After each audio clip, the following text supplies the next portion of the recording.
Hi everyone, a very good evening to all of you. Hopefully आप सभी बच्चे अच्छे होंगे। फर्स्ट एडिटोरियल द हिंदू का आज कवर करने वाले हैं। मेरा नाम है अमन बहल। ये आर्टिकल लिखा गया है भारत और अमेरिका के रिश्तों पे। अब ऐसे कई आर्टिकल्स अपन ने कवर किए हैं पिछले कुछ दिनों में। आज का आर्टिकल पढ़ने में बहुत आसान है। मिक्स्ड सिग्नल्स इसका टाइटल है और ये आपको बताता है कि सिग्नल जो आ रहे हैं यूएस से वो मिले जुले से हैं। कभी अच्छे सिग्नल आते हैं दोस्ती के और कभी खराब सिग्नल आते हैं दुश्मनी के। चलिए शुरू करें क्लास को। अगेन आर्टिकल पढ़ने में आसान है। जब भी ऐसा आर्टिकल मिले पूरी क्लास को चाहे 1.25x स्पीड पे चलाना हो, चला करके पूरे आर्टिकल को पढ़ा करो। आपका कॉन्फिडेंस बूस्ट होगा, आपको भी लगेगा कि मैं कुछ पढ़ सकता हूं। आज का क्विज मैं आपको दिखा रहा हूं, इसी क्लास पे बेस्ड है। इस आर्टिकल में आप जो सीखेंगे इस क्विज पे अपने को अप्लाई करना है। सॉल्यूशंस क्लास के लास्ट में करवाएंगे क्विज के। आइए लेक्चर को शुरू करें।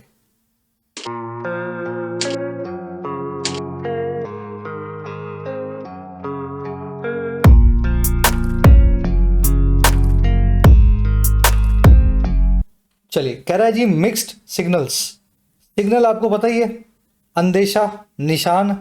मिक्स्ड यानी मिला जुला। आप ट्रैफिक सिग्नल पे खड़े हो, कभी हरी बत्ती आए कभी लाल बत्ती आए, गाड़ी आप आगे बढ़ाओ तो लाल हो जाए और आप खड़ी करो तो हरी हो जाए। ऐसे सिग्नल कहलाते हैं मिक्स्ड, जब आपको ये पता ना लग रहा हो कि क्या करना है। ऐसा ही सिग्नल कुछ हमें मिल रहा है अमेरिका से। कभी दोस्ती का सिग्नल मिलता है और कभी दुश्मनी का। कह रहा है India must face up to the possibility of failure in the task with the US.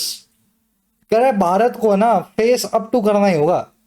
Face up to करना क्या होता है? देखिए, फेस का मतलब होता है सामना करना, अप टू का मतलब होता है टिक करके, फेस टू फेस डील करना।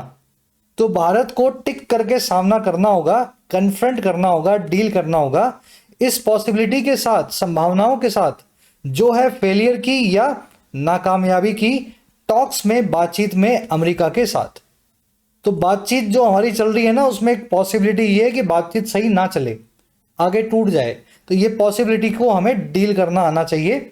अगर बात ना भी हो तो भी हमें सर्वाइव करना कैसे करना है, हमारे पास प्लान हो। चलिए, इंडिया की वर्ब है must face up to. Face up to एक फ्रेजल वर्ब है, मतलब आपने सीख लिया इसका, सामने से किसी चीज को जूझना। पॉसिबिलिटी के लिए एक और अच्छा वर्ड अंग्रेजी में प्रोस्पेक्ट। ये वर्ड आज के आर्टिकल में भी आएगा। फेलियर का मतलब होता है नाकामयाबी, बड़ी सी नाकामयाबी या बिग फेलियर। उसके लिए अपने पास एक वन वर्ड अंग्रेजी में, इनफैक्ट कई वन वर्ड्स हैं, जैसे कि पहला है सेटबैक, फिर एक है डिबैकल, ठीक है, एक और है मैं शायद भूल रहा हूं, चलो याद आएगा तो लिखवा दूंगा, ठीक है। बड़ी नाकामयाबी को सेटबैक या डिबैकल बोलते हैं। ऐसे ही एक बड़ी कामयाबी को, बड़ी या बिग सक्सेस को अंग्रेजी में एक वन वर्ड से बताया जाता है, और वो वन वर्ड क्या होता है? Break through. ब्रेक थ्रू, ठीक है। तो वन वर्ड्स करवाए हुए हैं आपको, साथ साथ रिवाइज करते जाया करो। जल्दी से आगे बढ़ेंगे इस आर्टिकल की। आपको वोकैब दिखाता हूं। 5 वर्ड्स है मेरे पास, शुरू में एक साथ देख लोगे तो इस आर्टिकल को स्मूथली पढ़ पाओगे। चलिए, जिन बच्चों को जरूरत है मॉक टेस्ट पासेस की, आप सभी के लिए टेक्स्ट बुक की सेल एक्टिव हो चुकी है। कल रात को 12 बजे लोवेस्ट प्राइस एवर सेल है ये। 1 साल का मॉक टेस्ट पास आपको मिलेगा कम से कम प्राइस पे, और साथ ही मिलेगी आपको एक्स्ट्रा वैलिडिटी। रात को 12 से 1 के बीच में, कल रात में जो बच्चे सेल में ट्राई करते हैं उनका एक्स्ट्रा वैलिडिटी वाला ऑफर एक्टिवेट हो जाएगा। कूपन लगाना ना भूलें, YT10। इस मॉक टेस्ट पास में SSC हो, फिर बैंक हो, चाहे रेलवे हो या डिफेंस हो, सारे मॉक टेस्ट जो है एग्जाम्स हुए हैं एक साथ कवर्ड है।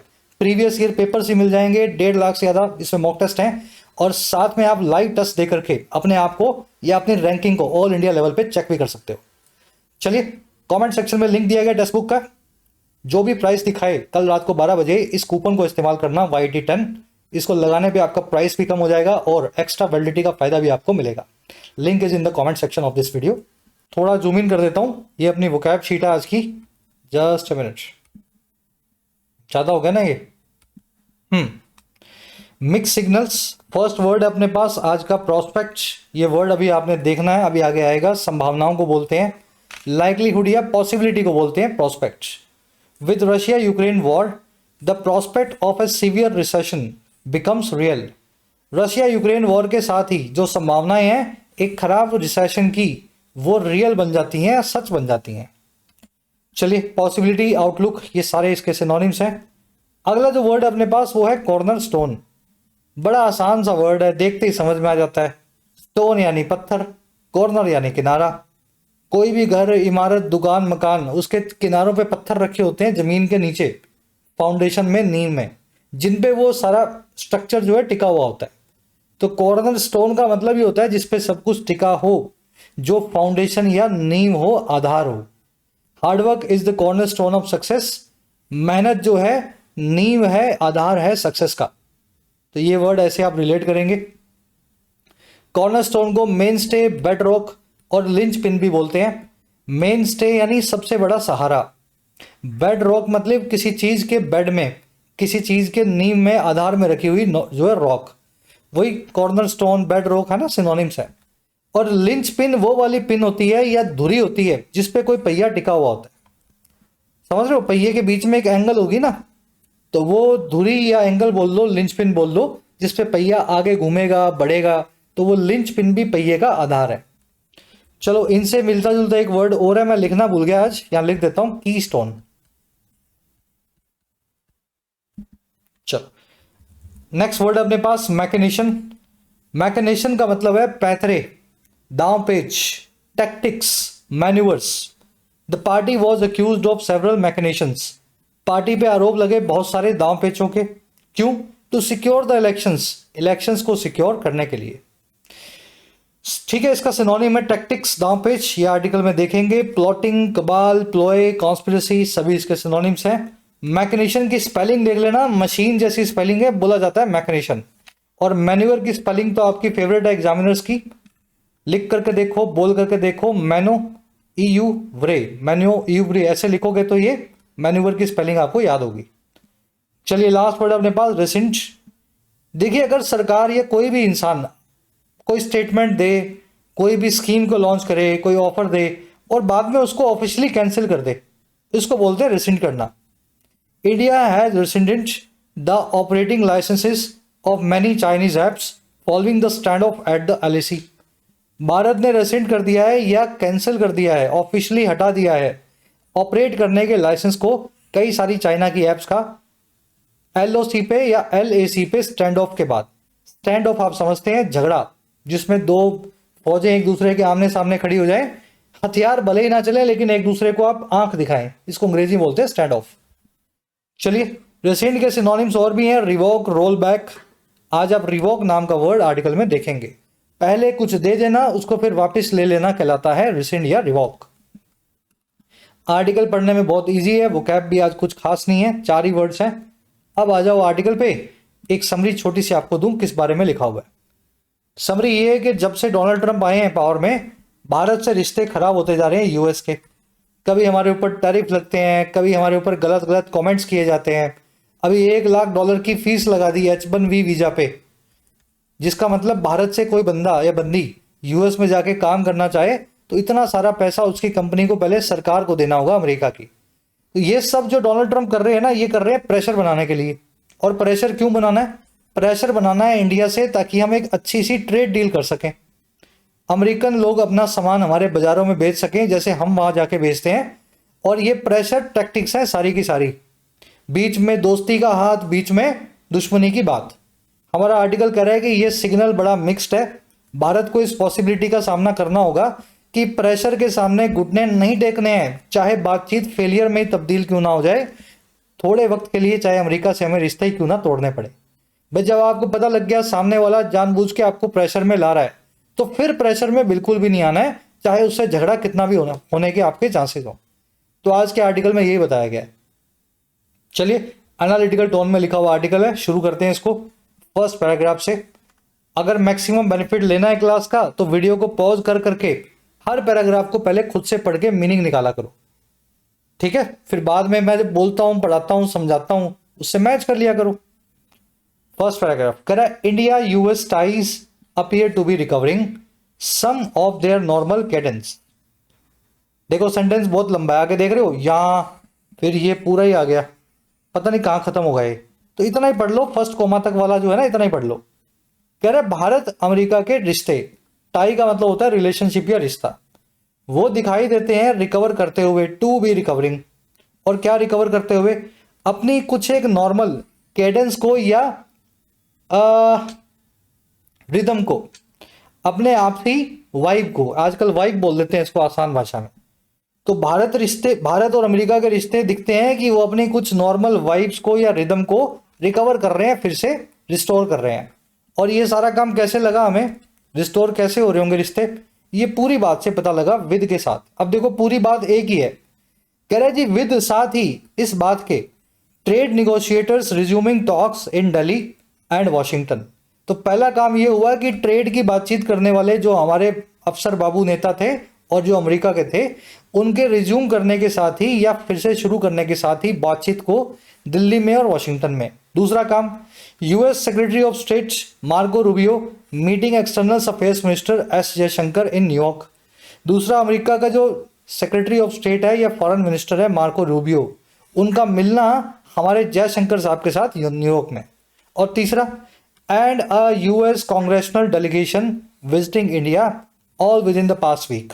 और अमेरिका का एक कांग्रेशनल डेलीगेशन है, डेलीगेशन यानी ग्रुप जिसके पास पावर्स हो, कांग्रेशनल यानी जो वहां की कांग्रेस से या वहां की यूं समझो पार्लियामेंट से आया हो। तो तीसरा है जी वहां का एक पार्लियामेंट्री ग्रुप जो विजिट कर रहा है भारत को। और ये तीनों काम हुए हैं all within the past week. ये पूरा पढ़ने के बाद सेंटेंस का मीनिंग निकला। एक बार फिर से रिपीट करता हूं, स्ट्रक्चर देख लो। भारत अमेरिका के रिश्ते दिखाई देते हैं कि रिकवर हो रहे हैं। और क्या रिकवर कर रहे हैं? अपनी नॉर्मल रिदम को, वाइब्स को, जो पहले हुआ करती थी अब लॉस्ट हो गई है, उसको रिकवर कर रहे हैं। और ये हमें सपना नहीं आया, ये हमें पता लगा इन 3 घटनाओं के साथ ही। विद यानी साथ ही। पहली घटना, ट्रेड निगोशिएटर फिर से बातचीत शुरू कर रहे हैं, हमारे यहाँ दिल्ली से, वहां यहाँ वॉशिंगटन से। दूसरा, अमेरिका का सेक्रेटरी ऑफ स्टेट रूबियो हमारे जयशंकर साहब से मिल रहा है न्यूयॉर्क में। और तीसरा, वहां का एक डेलीगेशन या ग्रुप आया है जो विजिट करेगा इंडिया को, बातचीत करने आया ऑफ कोर्स। और ये सब कुछ हुआ है पिछले 1 हफ्ते में। चलिए बढ़े आगे। टाइज की वर्ब है अपीयर। अपीयर का मतलब होता है दिखाई देना। ये स्ट्रक्चर अभी आपको डिटेल में करवाएंगे, बड़ी प्यारी स्ट्रक्चर है। एक बार थोड़ा फ्लो बनाओ अपना, है ना, फिर इस पे लौट के आएंगे, स्ट्रक्चर आपको करवाऊंगा। कह रहे जी, the US ambassador designate to India Sergio Gor has cleared most of the steps in his appointment.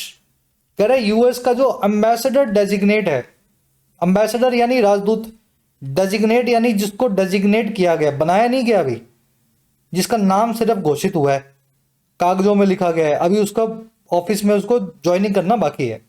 तो अमेरिका के जो एम्बेसडर डेजिग्नेट है भारत के लिए, जिनका नाम हो चुका है फाइनल, जिनका नाम क्या है, सर्जियो गोर, इन्होंने भी क्लियर कर लिया है ज्यादातर अपने स्टेप्स को या उन सभी कदमों को जो उनके अपॉइंटमेंट में आते हैं। कह रहा है and awaits a vote on the US senate floor before arriving इन दिल्ली। और वो अवेट कर रहे हैं, इंतजार कर रहे हैं एक वोट का अमेरिका के सेनेट के फ्लोर में, वहां की पार्लियामेंट के जमीन पर, है ना, या पार्लियामेंट पर, इससे पहले कि वो दिल्ली आए, अराइव करें इन दिल्ली।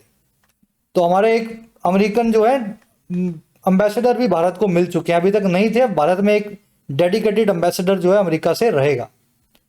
एम्बेसडर डेजिग्नेट आपने देख लिया, वर्ब है इसकी हैज क्लियर्ड। दूसरी वर्ब है अवेट्स। अवेट का मतलब होता है इंतजार करना। चलो इस पे भी ग्रामर कॉन्सेप्ट है, फिर से लौट के आऊंगा, एक बार थोड़ा और फ्लो बनाओ। कह रहा है जी, officials are even outlooking the possibility of a meeting between PM Modi and US president Donald Trump. और कहां पे? At the ASEAN summit in Kuala Lumpur. चलो इतना ही पढ़ लेते हैं, आगे कोमे कामे लगे हुए, बहुत लंबा सेंटेंस है, इतना ही पढ़ लो, आगे वाला बाद में पढ़ना। कह रहा है फिर इन अफसरों की बात करें हमारे और उनके, तो वो यहां तक कि आउटलुक भी कर रहे हैं। आउटलुक यानी आगे का नजरिया, प्रोस्पेक्ट, संभावना। आउटलुक वर्ब फॉर्म में होता है किसी चीज की संभावना को तलाशना, आगे की प्रिडिक्शन करना। कह रहा है जी ऑफिशियल जो हैं हमारे और अमेरिका के, यहां तक कि वो आगे की संभावनाएं तलाश रहे हैं, उस पॉसिबिलिटी की जो एक मीटिंग की हो सकती है पीएम मोदी और अमेरिकन प्रेसिडेंट ट्रंप के बीच में। और कहां होगी? आसियान समिट में होगी, आसियान नाम के ग्रुपिंग के सबसे, समझ गए ना, टॉप कॉन्फ्रेंस में होगी। समिट मतलब टॉप कॉन्फ्रेंस जो होने वाली है मलेशिया में, कुआलालंपुर में। अच्छा, और किस चीज को देख रहे हैं? ये तो ठीक है, मीटिंग हो जाएगी, या देखेंगे जो होगी या नहीं होगी। कह रहा है and even the prospect of Mr Trump traveling for the much delayed Quad summit in India. यहां तक कि वो इस प्रोस्पेक्ट को भी संभाल जो है देख रहे हैं, पॉसिबिलिटी को भी देख रहे हैं जो ट्रंप के ट्रैवल करने की है, एक ऐसी क्वाड की कॉन्फ्रेंस में, समिट में, मीटिंग में जो मच डिलेड है, जो बहुत देर हो चुकी है, हो जानी चाहिए थी, अभी तक नहीं हुई है, और समिट होनी है इंडिया में, ऑफकोर्स भारत में। तो अभी इतना भी हो चुका है, पिछले एक हफ्ते में रिश्ते इतने ज्यादा सुधर रहे हैं कि हमें लग रहा है कि डोनाल्ड ट्रंप हो सकता है यहीं ना आ जाए, या फिर कोलालंपुर में मोदी जी और ट्रंप की मीटिंग तो लगता है हो ही जाएगी। चलिए सेंटेंस का मीनिंग निकालो, उसकी आत्मा को समझो, क्या कहना चाह रहा है, पीछे वाले सेंटेंस से उसको रिलेट करो। ठीक है ना, आपका काम सिर्फ मजबूरी नहीं है, जैसे किसी गधे को बिठाया होता है। थोड़े हार्श वर्ड्स यूज कर रहा हूं मैं, लेकिन ज्यादातर स्टूडेंट्स मुझे ऐसे ही दिखते हैं कि सिर्फ पढ़ रहा हूं और मीनिंग निकाल रहा हूं, कुछ रिलेट नहीं कर पा रहा हूं, मजबूरी में पढ़ रहा हूं। ऐसा काम आपको नहीं करना है। ऐसे ही समझो ये हिंदी में लिखा हुआ कोई आर्टिकल है, फिल्म की कहानी है, और इसको आप प्रोसेस कर रहे हो दिमाग में, तो पीछे वाले सेंटेंस से अगला सेंटेंस रिलेट करने की कला आपको सीखनी है। चलो सिखा रहे हैं ये कला आपको। ऑफिशियल्स की वर्ब है आर आउटलुकिंग, आउटलुक करना, आगे का देखना। पॉसिबिलिटी, आउटलुक, प्रोस्पेक्ट, भाई एक ही वर्ड के 3 सिनोनिम्स हैं, एक वर्ड 3 बार यूज ना करना हो, इसलिए 2 सिनोनिम्स लिख दिए ताकि सेंटेंस जो है ठीक ठाक लगे। चलिए थोड़ा सा और इसको जूम इन करते हैं आगे।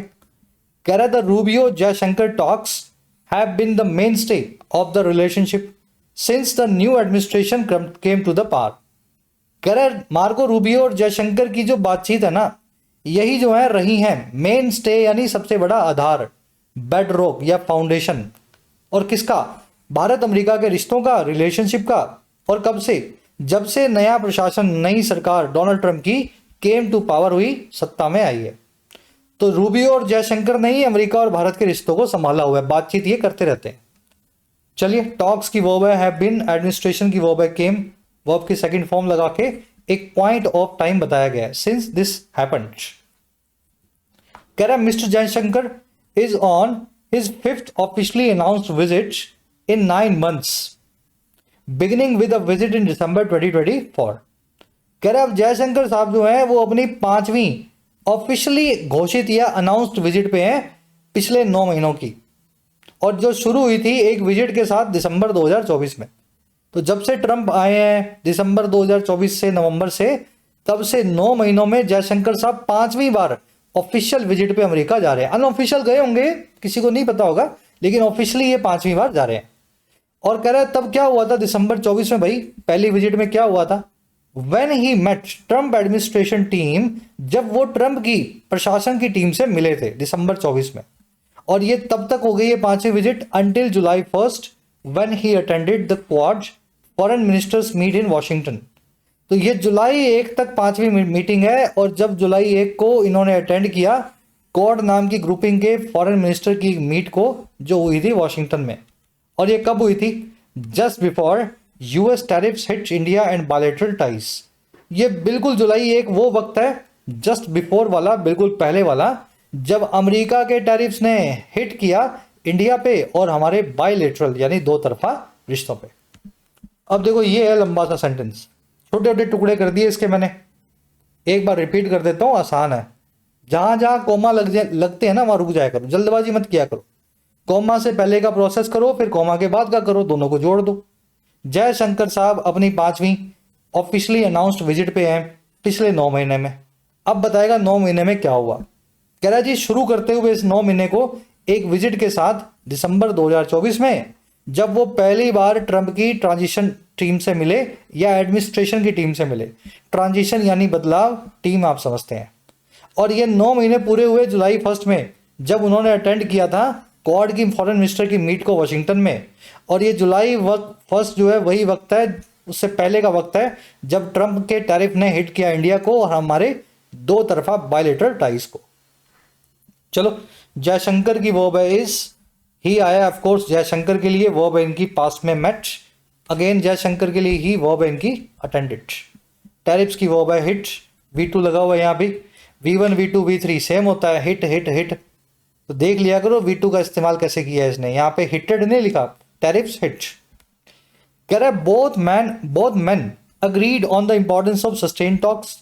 अब ये जो दोनों आदमी हैं, अब कौन दोनों आदमी हैं? सोचो यहाँ पे, डोनाल्ड ट्रंप की और मोदी जी की बात हो रही है? नहीं, जयशंकर जी की बात हो रही है, और जयशंकर जी के साथ में बात होगी किसकी? मार्को रूबियो की।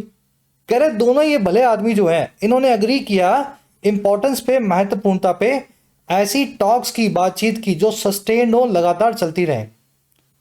कह रहे थे US state department such issues including trade, defence, energy, pharmaceuticals and critical minerals were discussed. America का जो स्टेट डिपार्टमेंट है, या फॉरेन मिनिस्ट्री बोल दो इसको, विदेश मंत्रालय, उसने तो ये भी कह दिया कि कई सारे इश्यूज या मुद्दे जिसमें शामिल है व्यापार, सुरक्षा, एनर्जी यानी ऑयल, फार्मास्यूटिकल यानी दवाएं, क्रिटिकल मिनरल्स यानी रेयर अर्थ मिनरल्स, कह रहा है ये सारे इश्यूज को डिस्कस किया गया पैसिव वॉइस लगा करके। तो ये अमेरिका ने बताया, ठीक है, स्टेट डिपार्टमेंट की वो है, said issues were discuss again passive voice में। कह रहे trade talks being led by commerce minister Piyush Goyal also appear to be taking a positive turn. कह रहा अब देखो कॉमा लग गया, मैं यहीं रुक रहा हूं, आगे का बाद में पढ़ लेना। कह रहा जी जो ट्रेड टॉक्स है या व्यापारिक बातचीत है जो बीइंग लेड हो रही है, जिसको लीड किया जा रहा है, बीइंग प्लस में वर्ब की थर्ड फॉर्म, लीड वर्ब की थर्ड फॉर्म लेड। कह रहा व्यापार की बातचीत जिसकी अगुवाई में है, जिसको लीड किया जा रहा है हमारे कॉमर्स मिनिस्टर पीयूष गोयल साहब के द्वारा। कह रहा ये भी दिखाई होती हैं, दे ऑल्सो अपीयर, कि वो टेक कर रही हैं एक पॉजिटिव टर्न, वो एक अच्छे मोड पे आ रही हैं। टर्न यानी मोड, पॉजिटिव यानी अच्छा, तो लगता है कि अच्छे मोड पे ट्रेड की बातचीत भी आ चुकी है। और कैसे आई है भाई? With hope that compromises would bring them closer on contentious issues such as market access on agriculture, dairy and GM foods. कह रहा है और ये आ रही है इस होप के साथ, इस आशा के साथ कि कई कॉम्प्रोमाइज होंगे, समझौते होंगे, और वो ले आएंगे इन दोनों को क्लोजर, अमेरिका और भारत को नजदीक, ऐसे कंटेंशियस इश्यूज पे, ऐसे कंट्रोवर्शियल या विवादित मुद्दों पे, जैसे कि ये सारे वाले मुद्दे। पहला मुद्दा है मार्केट का एक्सेस मिले एग्रीकल्चर पे, डेयरी पे और जीएम फूड्स पे, जीएम मतलब जेनेटिकली मॉडिफाइड। तो इस होप के साथ बातचीत अच्छे मोड पे आ रही है। अच्छा और क्या होगा? ये कॉम्प्रोमाइजेस क्या करेंगे? देखो ये पास में तो लाएंगे and smoothen the path of a free trade agreement with the promise of Indian investments and purchase of American military hardware and energy. ये सारे समझौते दोनों देश जो करेंगे वो स्मूथ भी बना देंगे, स्मूदन कर देंगे रास्ते को फ्री ट्रेड अग्रीमेंट के भारत अमेरिका के बीच। और ये अग्रीमेंट ऐसे नहीं होगा, ये इस प्रॉमिस के साथ होगा, वचन के साथ या कसम के साथ होगा, जो भारत होगा देगा इन्वेस्टमेंट्स की अमेरिका में, और भारत देगा परचेज करने की, खरीदने की अमेरिका के हथियारों को, मिलिट्री हार्डवेयर को, और वहां से तेल को, एनर्जी को। तो ये बनाया भाई साहब इसने, इतना लंबा साबू जैसा सेंटेंस देख रहे हो, 6.5 फीट का। चलो एक बार स्ट्रक्चर दिखा देता हूं, मीनिंग देख लो, बड़ा आसान है, छोटे छोटे पीस कर लो। ट्रेड टॉक्स जो अगुवाई में है जिसकी हमारे मिनिस्टर पीयूष गोयल, वो भी दिखाई देती हैं कि वो ले रही हैं एक पॉजिटिव टर्न, यानी कि एक अच्छा मोड। अब ये सेंटेंस यही खत्म हो गया, आगे लगाया इसने विद, और दुनिया भर की कहानी लिख दी। कह रही है हमें पता लगा इस घटना के साथ ही। किस घटना के साथ? इस होप के साथ पता लगा, इस आशा के साथ। आशा क्या है? आशा दो तरह की हैं। पहली आशा ये है कि जो समझौते हैं वो ले आएंगे दोनों को नज़दीक, अमेरिका और जो है इंडिया को, ऐसे झगड़े बड़े विवादित मुद्दों पे, जैसे कि ये सारे मुद्दे। और दूसरी आशा ये है कि यही कॉम्प्रोमाइजेस स्मूथ बना देंगे रास्ते को एक फ्री ट्रेड एग्रीमेंट का। लेकिन ये स्मूथ अपने आप बनेगा नहीं, इसमें समझौता ये होगा कि एक प्रॉमिस होगा भारत की तरफ से कि हम इन्वेस्टमेंट करेंगे अमेरिका में, और आपसे लेंगे हथियार, और आपसे खरीदेंगे पेट्रोल। ठीक है, एनर्जी का मतलब समझ लो, कोई सोलर विंड पावर की बात नहीं होती। हमारी दुनिया में आज भी एनर्जी बोलते हैं तो कोल या क्रूड ऑयल। तो ये स्ट्रक्चर है। चलो, ट्रेड टॉक्स की वर्ब है अपीयर, कॉम्प्रोमाइजेस वुड ब्रिंग, और दूसरी वर्ब है वुड स्मूदन। स्मूदन यानी किसी चीज को स्मूथ बनाना, एकदम सड़क होती है ना एकदम साफ बिना गड्ढों वाली, स्मूथ। कंटेंशियस यानी झगड़े बड़ा, कॉन्ट्रोवर्शियल बोल दो इसको, डिस्प्यूटेड बोल दो। कॉम्प्रोमाइज मतलब आपस का समझौता, सेटलमेंट। चलो नेक्स्ट पैराग्राफ पे बढ़ेंगे, उससे पहले कर लो दो ग्रामर कॉन्सेप्ट, बड़े इजी से हैं। पहले तो एक नया वाला करवाऊं आपको। ये क्या लिखा हुआ है? Appear to be recovering. ये नीचे भी आएगा एक बार फिर से, कहीं और भी देखना आप। चलो कहीं आएगा वहां दिखाऊंगा। ये स्ट्रक्चर जो आएगी बार बार, अपीयर टू बी रिकवरिंग, ये आपको सीखने हैं। देखिए सीम और अपीयर दोनों का मतलब होता है दिखाई देना। सीम और अपीयर दोनों का मतलब क्या होता है? दिखाई देना। और इनके बाद में इन्फिनेटिव का इस्तेमाल होता है, कभी सिंपल इन्फिनेटिव का, कभी कंटिन्यूस का, कभी परफेक्ट का, कभी परफेक्ट कंटिन्यूस का। अब यहीं पर रुक जाओ एक बार। ये मैं परफेक्ट बोला, कंटिन्यूस बोला, परफेक्ट कंटिन्यूस बोला, टेंसेज आपको आते हैं? कंटिन्यूस टेंस कब लगाते हैं? जब कोई काम चल रहा हो, कंटिन्यूटी में हो, यहां लिख देता हूं कॉन्टिन्यूटी में हो, at the moment, continuous at the moment. Perfect tense कब लगाते हैं? जब कोई काम पास्ट में हो चुका हो पूरा और उसका इफेक्ट अभी भी प्रेजेंट में हो, past event with effect in present. और परफेक्ट कंटिन्यूस तब लगाते हैं जब कोई ऐसा काम हो जो पास्ट में भी हो रहा हो और अभी भी चल रहा हो, तो पास्ट प्लस में प्रेजेंट। ये अगर टेंस आपको पता है ना तभी सीख पाओगे कॉन्सेप्ट। तो टेंस आपको मैंने बता दिए, कंटिन्यूस टेंस के लिए कब लगाना है, परफेक्ट टेंस तब कब लगाना है, और परफेक्ट कंटिन्यूस कब लगाना है। वहीं से ही इन इन्फिनेटिव का इस्तेमाल भी जुड़ा हुआ है, ठीक है। तो seem to do something, seem to be doing something, seem to have done something, seem to have been doing. Have V3 यानी perfect tense, be doing plus में continuous tense, have been doing plus में perfect continuous tense. अब इसको अपने relate करते हैं questions पे। Tense अगर आते हैं तो बहुत आसानी से समझ जाओगे। He seems to like classical music, वो दिखाई देता है कि वो लाइक करता है क्लासिकल म्यूजिक को। देखो यहां पे इंडेफिनिट टेंस वाला मीनिंग आपको चाहिए। आप इसको ऐसा भी तो बोल सकते हो ना, ही लाइक्स क्लासिकल म्यूजिक, उसको क्लासिकल म्यूजिक पसंद है। जब कोई हैबिट बतानी हो, स्टेटमेंट देनी हो, न्यूट्रल स्टेटमेंट हो, तो टू डू यानी टू प्लस में वर्ब की बेस फॉर्म का इस्तेमाल करें। तो ही सीम्स टू लाइक का लाइक ही रहने दो, टू लाइक क्लासिकल म्यूजिक। तो ये आपने सीम्स के बाद में सिंपल इन्फिनेटिव का इस्तेमाल करना सीखा, ठीक है। जब इंडेफिनिट टेंस जहां पे फिट बैठ रहा हो वहां पे सिंपल इन्फिनेटिव लगा दो, टू प्लस में वर्ब की बेस फॉर्म। अब देखो, the child appears to sleep, sleeping या जो भी लगाओ, राइट नाउ।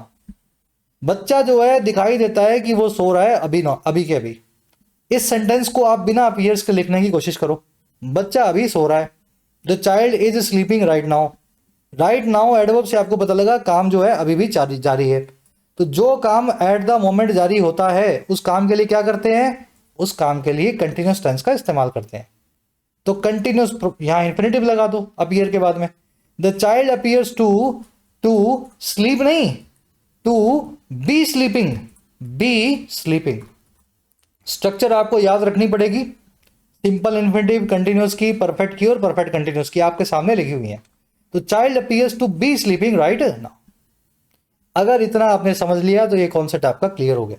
बहुत आसान से लॉजिकली समझाया मैंने आपको। चलो एक और देखो, he seems to forget his wallet at home. लगता है देख करके कि वो अपना वॉलेट घर भूला है, ऐसा वो दिखाई देता है कि अपना वॉलेट घर भूला है। अब इसको सिंपली बना करके देखो, वो अपना वॉलेट घर पे भूल गए आ गया है। पास्ट इवेंट है जिसका प्रेजेंट में इफेक्ट है। उसने अपना वॉलेट घर पे भूल दिया, मतलब उसको वॉलेट की जरूरत है, अभी कुछ पैसे देने हैं, लेकिन वो वॉलेट घर पे भूल आया।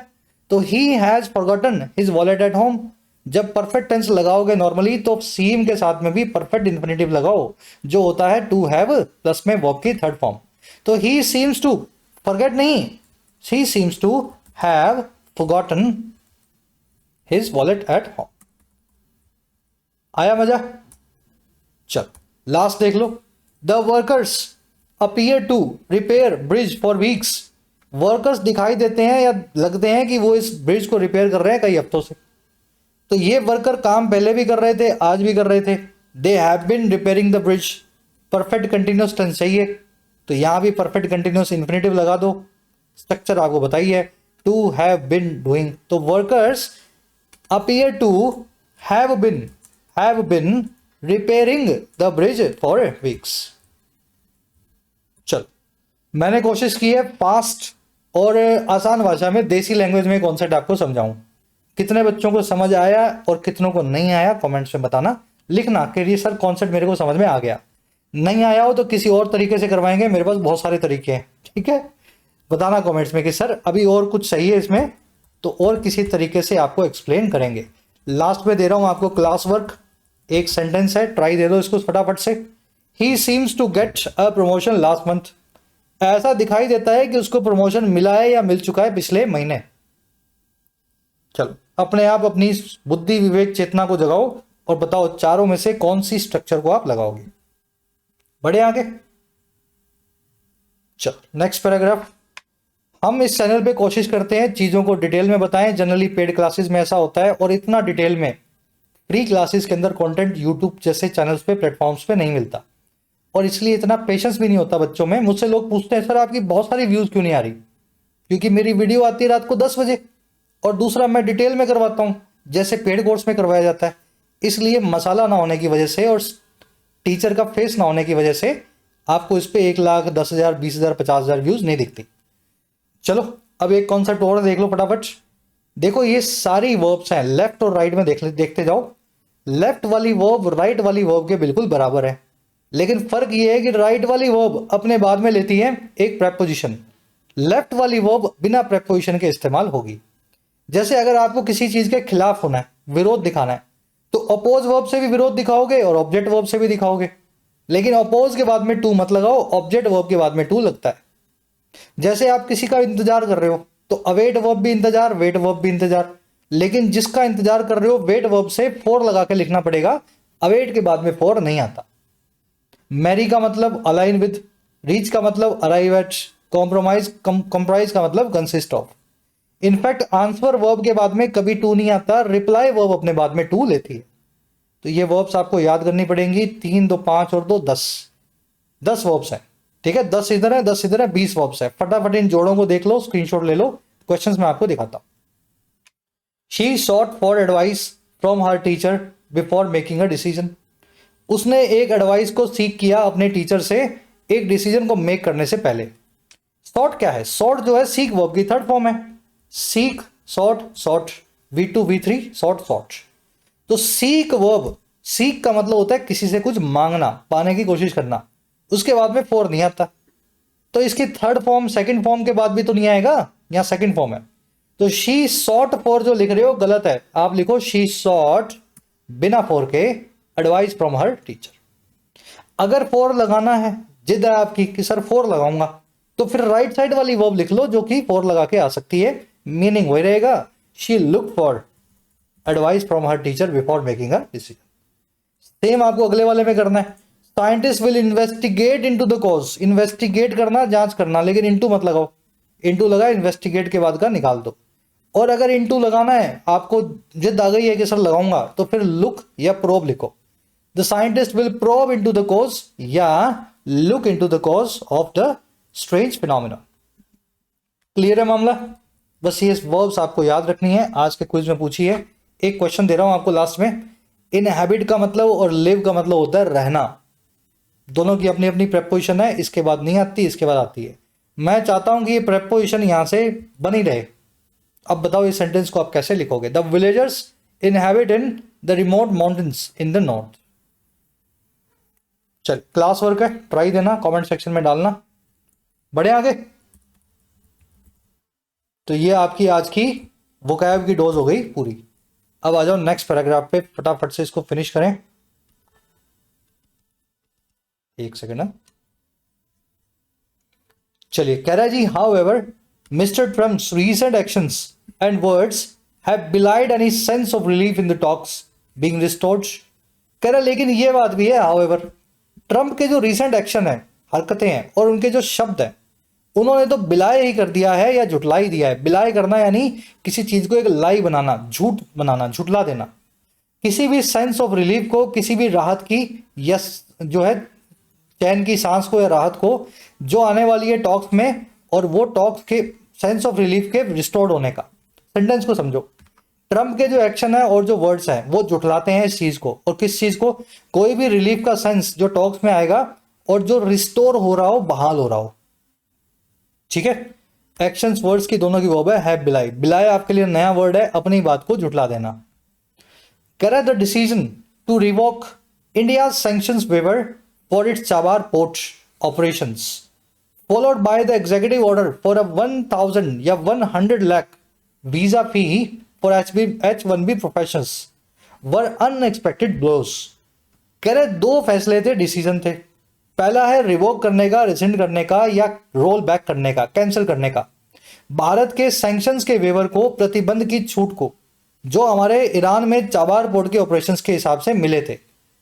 और दूसरा जो फॉलोड बाय है, इसके बिल्कुल पीछे पीछे एक सरकारी फरमान या एग्जीक्यूटिव ऑर्डर $1 लाख या लगभग 90 लाख रुपए की वीजा फीस का, जो यहां से H1B वीजा लेके वहां जाए और काम करे।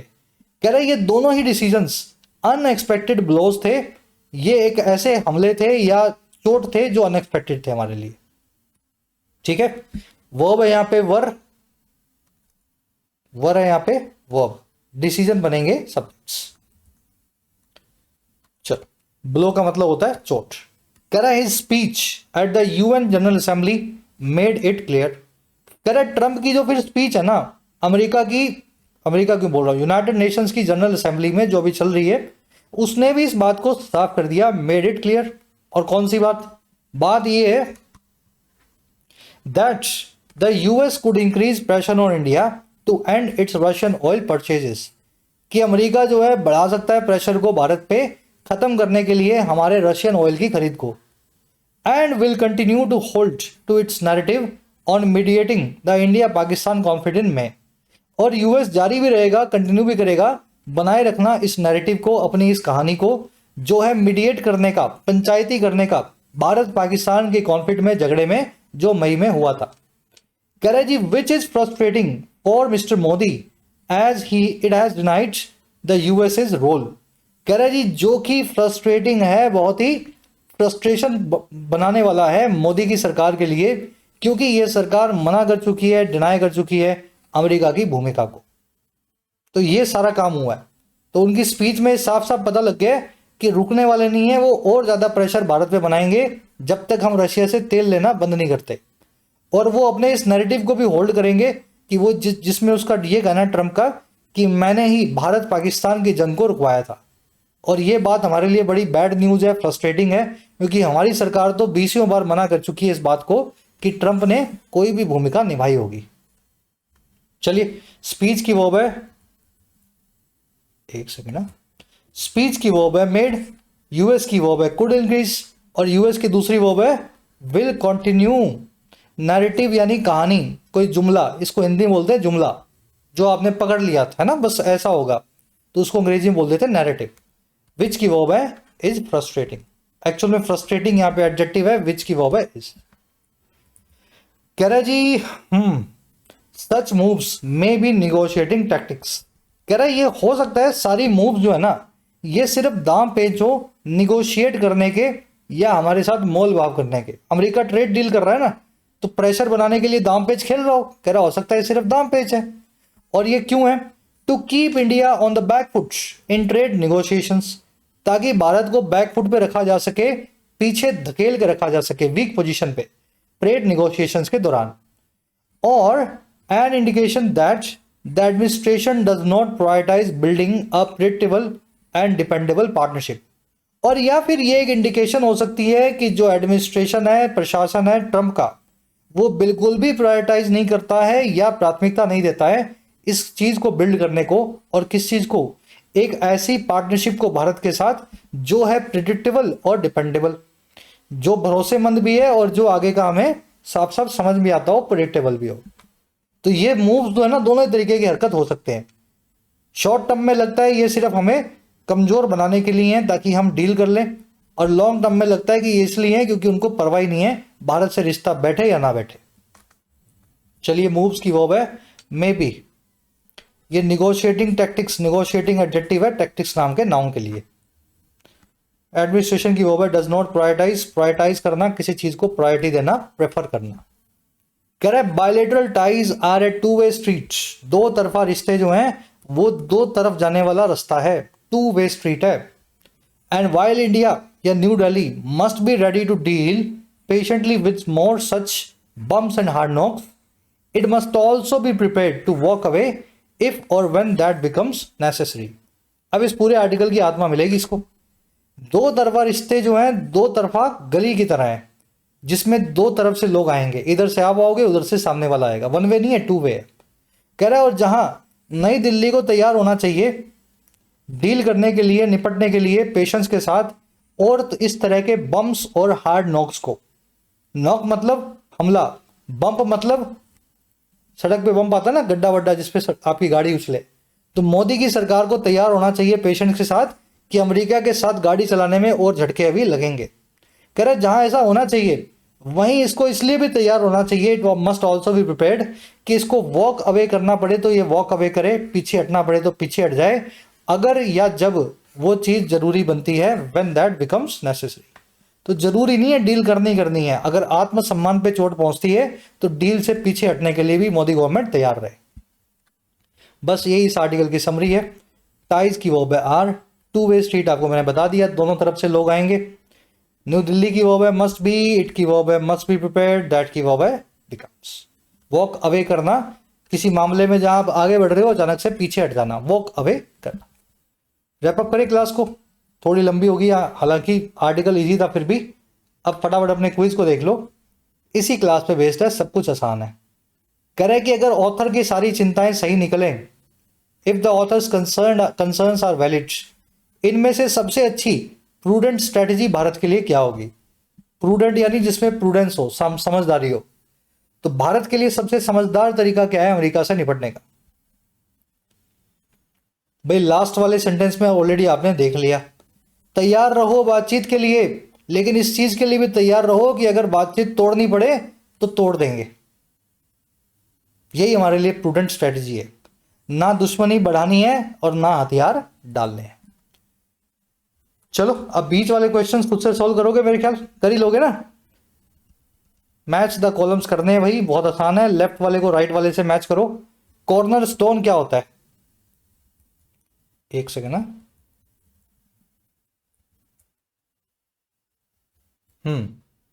कॉर्नर स्टोन क्या होता है? रिसेंट का मीनिंग क्या है? प्रोस्पेक्ट मान लो पॉसिबिलिटी होता है, बिलाय का मतलब मान लो रोल बैक होता है। तो इस तरह से सेकंड, थर्ड, फोर्थ, फिफ्थ को ABCD से आपको मैच करना है। आंसर्स अगेन फर्स्ट कमेंट में डाल रहा हूं वीडियो के नीचे, वहां से चेक कर लेना। लास्ट क्वेश्चन दे रहा हूं आपको, बड़ा शानदार क्वेश्चन है और ये लिखा गया है, किस पे बनाया है? इंप्रूव द सेंटेंस पे। इसके अंदर क्या करना है जी अपने को? ये सेंटेंस के 4 वेरिएशन मैंने आपको दिए हैं, 3 वेरिएशंस। इसमें हो सकता है कुछ एरर्स हों, आराम से देखो, और जहां पे जिस सेंटेंस में सारी एरर्स, कोई भी एरर आपको ना मिले वो आपका आंसर बनेगा, ठीक है? और आपको लगता है ओरिजिनल वाला ही ठीक है तो नो इंप्रूवमेंट, चेक करो और बताना। ABCD फर्स्ट कमेंट में आंसर डाल दिए हैं, जाके चेक करके बताना आउट ऑफ 6 कितने मार्क्स मिले। कल की क्लास में आपसे मुलाकात लेंगे। Until then sign out.